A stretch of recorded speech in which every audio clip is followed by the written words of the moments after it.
Y seguimos con toda la información. Por supuesto, hoy una América Latina diferente. Colombia, en este caso, totalmente distinta por la muerte de Miguel Uribe Turbay, este senador y precandidato colombiano, donde hoy todo el país está totalmente entristecido por la muerte y el intento de asesinato de lo que fue a Miguel Uribe Turbay, ¿no? Una vez más tenemos que hablar de la violencia en América Latina, de la violencia que está viviendo Colombia y el resto de los países, donde cada día esto comienza a incrementarse, pero lamentablemente tenemos que hablar de esta crisis política que se está viviendo en América Latina y donde terminan en estos hechos. Hoy fue la muerte de este senador y precandidato colombiano Miguel Uribe Turbay. Pero recordemos lo que sucedió también años anteriores en el Ecuador, otro de los países que está viviendo esta crisis política, la ola de violencia, de homicidios, de sicariatos con las diferentes bandas criminales. Y tenemos que hablar en este caso de la muerte lamentable de Fernando Villavicencio. ¿Recuerdan este caso de este precandidato ecuatoriano que cuando estaba haciendo un mitin político lamentablemente sufrió este atentado y perdió su vida? Se cumplen 2 años de la muerte de Fernando Villavicencio y ya estamos en línea con una de sus hijas, con Amanda Villavicencio. Amanda, muchas gracias por estar con nosotros. Hola, buena tarde. Gracias por la invitación. Realmente vivimos en una época en la que el narcoestado está siendo justamente guiado y dirigido por los criminales y deciden cómo es la vida democrática de los países a punta de bala. Qué triste realmente, mi abrazo solidario e insuficiente para la familia de Miguel Uribe y también para toda la hermana Colombia que atraviesa esta ola. Bueno, ya no es una ola, ¿no? Ya vienen enfrentándose a la violencia desde hace más de 30 años de una forma sistemática. Y aún así, ¿qué es lo que ha cambiado? Pues vamos a conversar de eso, ¿no? Amanda, a ver, hoy se están cumpliendo 2 años, ¿no?, de la muerte de tu padre, y está sucediendo esto en Colombia también con la muerte de este senador y precandidato colombiano. Diferentes países, diferentes costumbres, ideologías, pero vos, ¿qué análisis podés hacer, ¿no?, de lo que deja la política y lamentablemente estas crisis de violencia que hay, que los atraviesa en este día? Bueno, primero creo que la palabra crea la realidad y no son muertes, son asesinatos. Y son estos asesinatos por grupos de delincuencia organizada. Tanto Fernando Villavicencio como Miguel Uribe Turbay son 2 voces valientes que se han atrevido a llamar a los criminales por su nombre, se han atrevido a identificar a estos personajes vinculados al socialismo del siglo XXI que han sido parte en toda América Latina de esta ola de violencia sanguinaria realmente contra las voces valientes. En su momento, Fernando Villavicencio denunció todos los actos de corrupción que se vivieron durante el Correato y también durante los gobiernos siguientes, tanto de Lenín Moreno como de Guillermo Lazo. Y luego vimos también un Estado totalmente negligente que prefiere la impunidad, que en honor al espíritu de cuerpo va a defender para siempre a sus miembros, y hasta ahora no tenemos verdad ni responsabilidad en la investigación del asesinato de nuestro padre. Veo que en Colombia se tejen también hilos de impunidad. Se puede ver, además, la primera reacción del gobierno de Petro cuando fue atentado en junio, o sea, hacerse él la víctima, decir que esto era parte de una estrategia para que Petro perdiera las elecciones, que fue el mismo discurso que el correísmo quiso vender en Ecuador. Y Ahora, claro, sí. sí, dime. Ahora, justamente, ¿no?, después de lo que fue el asesinato a tu padre, ¿qué cambió en tu vida y también qué se modificó en la vida de todos los ecuatorianos? Creo que hay una orfandad política muy grande, más allá de la pérdida de nuestro padre.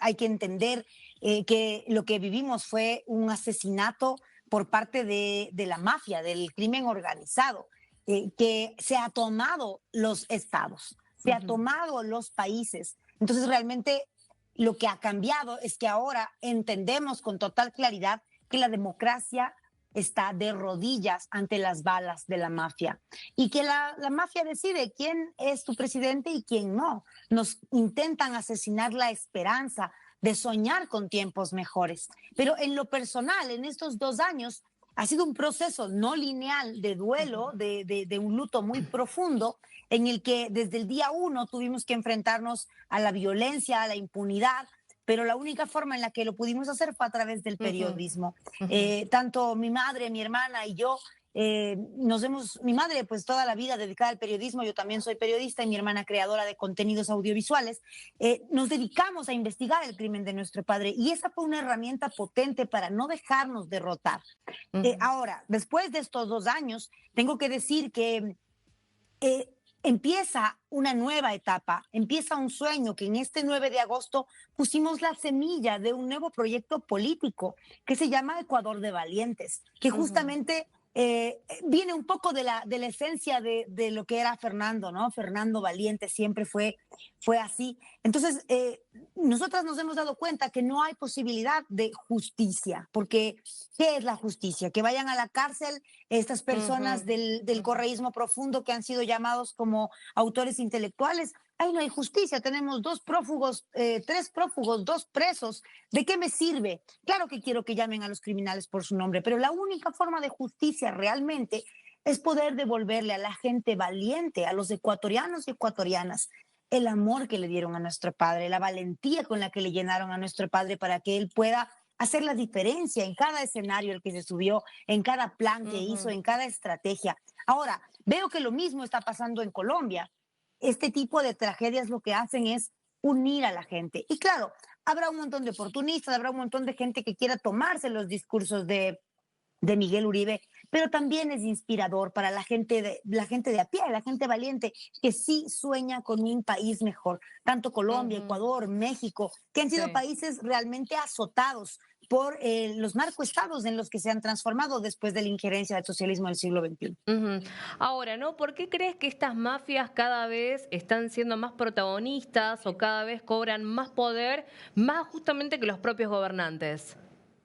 Mi papá decía una frase muy interesante, no existe crimen organizado sin poder político. Y es así, o sea, en Ecuador al menos todo lo que sucede en las provincias lo saben los gobiernos locales y todo lo que sucede a nivel nacional lo saben los gobiernos nacionales, las Ujú. autoridades. Entonces realmente entendemos que ahora no es que el crimen está en la política, los políticos son el crimen.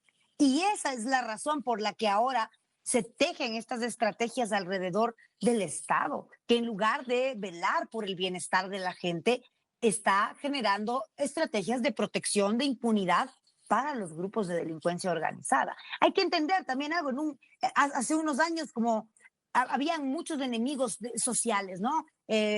Bueno, más que profundizar en eso, quiero que entendamos que nuestro mayor enemigo ahora es el crimen organizado transnacional.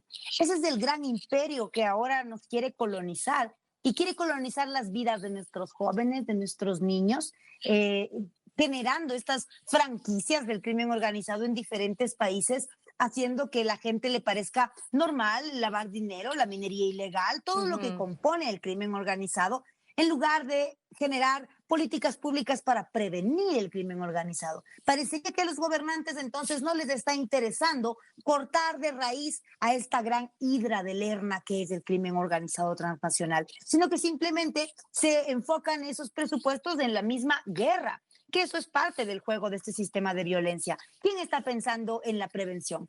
¿Quién está creando políticas públicas de educación, de arte, Ujú. de cultura para cambiar el chip de la gente? ¿Quién está haciendo eso? Nadie. Sí. Entonces realmente es un momento complejo en el que el mismo Estado, el mismo poder está de la mano del crimen organizado porque ahora en estos estados reina el crimen organizado. Ujú. Amanda, ¿cómo está hoy la investigación con respecto a lo que fue el asesinato de tu padre? ¿Cómo sigue? Bueno, la parte de los autores materiales terminó el año anterior con muchas falencias. No sé si recuerdan, pero empezando porque el sicario que disparó la bala Ujú, fatal murió ese mismo día en ujú. fiscalía porque no fue trasladado a un hospital. después de una hollywoodense captura de los sicarios, 2 meses después fueron asesinados como perros en las cárceles. No ha habido aún responsabilidades ni de las autoridades de la Policía Nacional, ni de las autoridades del gobierno que no protegieron a Fernando Villavicencio, que ignoraron todos los pedidos de armas largas, de mejorar la cápsula de seguridad, y tampoco ha habido investigaciones sobre la cápsula de seguridad. Quienes han visto los videos del crimen de mi padre van a identificar que realmente ahí parece que no hay nadie protegiendo al candidato que tenía 98% de riesgo de ser asesinado. Toda esa parte de los autores materiales sigue vacía.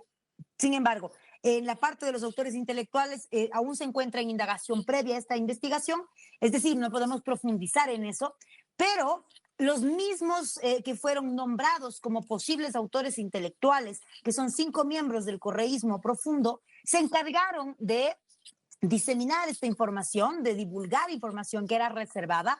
De las manos de la propia abogada de Jorge Glass salió un testimonio de un testigo protegido y también los nombres de estas 5 personas, que son Jorge Glass, ex vicepresidente del Ecuador, José Serrano, Javier Jordán, Daniel Salcedo y Ronnie Aliaga. Y luego hemos visto también cómo la Asamblea Nacional, haciendo un show vergonzoso, ha puesto en la palestra, en la misma Asamblea, a delincuentes para que confirmen pues, sus teorías.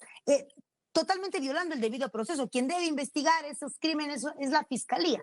La Asamblea no debe hacer show con los testimonios de testigos protegidos. Entonces, realmente hasta ahí están las investigaciones.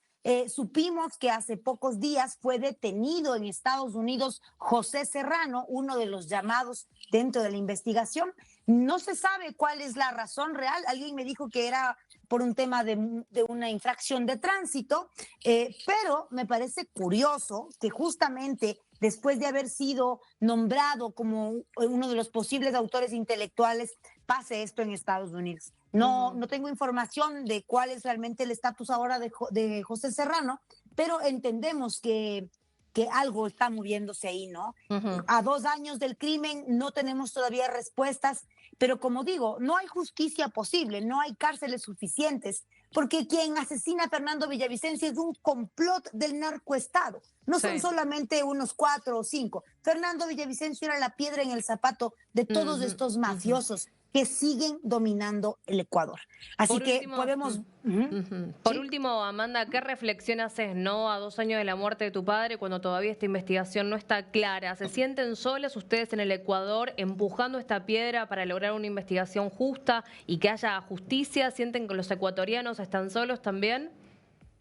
Yo creo que no estamos solas, creo que nos acompaña un mar de valientes que todavía queremos soñar que es posible vivir en paz, que es posible derrotar a las mafias, que es posible derrotar a la violencia y que es posible crear un país en el que nuestros hijos no tengan que repetir nuestras tragedias, justamente como lo que estamos viendo ahora en Colombia, ¿no? Miguel Uribe fue un hijo valiente de Colombia, de una madre valiente que también fue asesinada por el crimen organizado. Y no es posible que nuestros apellidos tengan que seguir siendo manchados de sangre porque al poder político no le da la gana de limpiar y de limpiar las alcantarillas en las que han convertido a la política.